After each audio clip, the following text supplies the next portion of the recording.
Bonjour. La littérature en France depuis 1968, renouvellement, autobiographie. Mais on y trouvera en général peu d'informations inédites, peu de confidences, point de style, ni de marque littéraire nette. C'est le questionnaire qui règne ici, et l'écrivain, dans ses réponses, ne trouve jamais sa voix propre. Christiane Rochefort, dans Ma vie revue et corrigée par l'auteur, 1978, curieux livre né d'une série d'entretiens, mais retourné contre le genre du livre-interview, ce livre a une critique acerbe de ce processus de fabrication, le rapport intervieweur et interviewé, en instaurant des rôles, stérilise la parole. Moi interviewé, je suis l'unique existant, vedette, livré au narcissisme et au ressassement du moi ronron. L'autre n'est rien, supposé de ne pas exister et pourtant là, occupant la position irréelle d'objectivité face à un soi-disant sujet qui n'est en fait que l'objet, la matière de la transaction.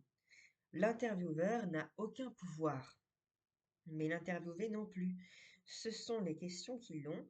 Je suis au pouvoir des questions qui coupent toute éventuelle dérive, auxquelles je dois obéir et qui me font régresser au stade de l'élève interrogé par le maître, bien que celui-ci se dénie comme tel et comme soit traité en serviteur, mais il y en a un, maître, quelque part, c'est celui qui a ourdi et qui exploite ce dispositif où nous sommes l'un et l'autre ligotés et frappés d'inexistence.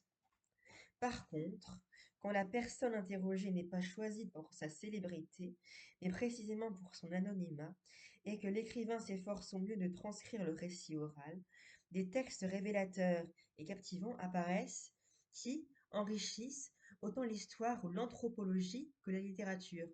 Grenadou, paysan français de l'Éphraïm Grenadou, et Alain Prévost, la vie d'une famille ouvrière de Jacques d'Estrée, Louis Langrand, mineur du Nord, de Louis Langrand, et Maria Crépeau. Enfin, et c'est peut-être le modèle du genre, Gaston Lucas, serrurier, chronique de l'anti-héros d'Adélaïde Blasquez.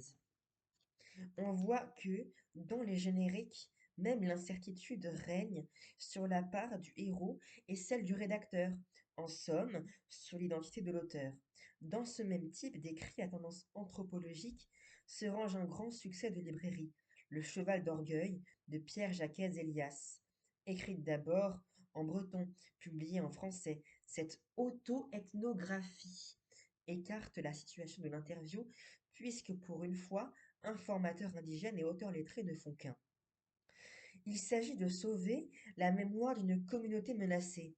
N'est-ce pas aussi le propos de Cavana, ancien dessinateur, journaliste et fondateur de Harakiri, quand il compose, semaine après semaine, sa saga des Rital, 1978, et des Ruskovs, 1979, suivi de Bêtes et Méchants, 1980. À travers ses souvenirs d'enfance, Cavana reconstitue et exalte la vie d'une communauté italienne émigrée dans la banlieue est de Paris, très pauvre et très chaleureuse, avec un talent qui rappelle celui de Céline. Si on pouvait imaginer un Céline tendre et solitaire, Cavana nous prouve que, pour restituer une culture, l'instrument littéraire est décidément supérieur au magnétophone. Le conditionnel présent. Nogent-sur-Marne, vers 1936.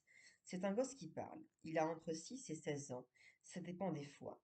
Des fois, il parle au présent et des fois au passé. La mère du narrateur fait des ménages. Son père est maçon quand il n'est pas chômeur. Lecture. Je me rends bien compte qu'il y a des gens pas comme nous.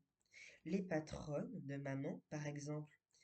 Aussi les gens qui disent «je» dans les livres, ils ont une robe de chambre, ils lisent des vieilles éditions très précieuses, ils ont un domestique fidèle qui leur apporte le cognac sur un plateau. Quand ils prennent le train, il y a un porteur qui porte leur valise. Ils font des citations latines en conversant avec de vieux amis. Ils sont très spirituels et très instruits. Je vous lirai la suite dans 4 jours. Merci d'avoir regardé. Au revoir.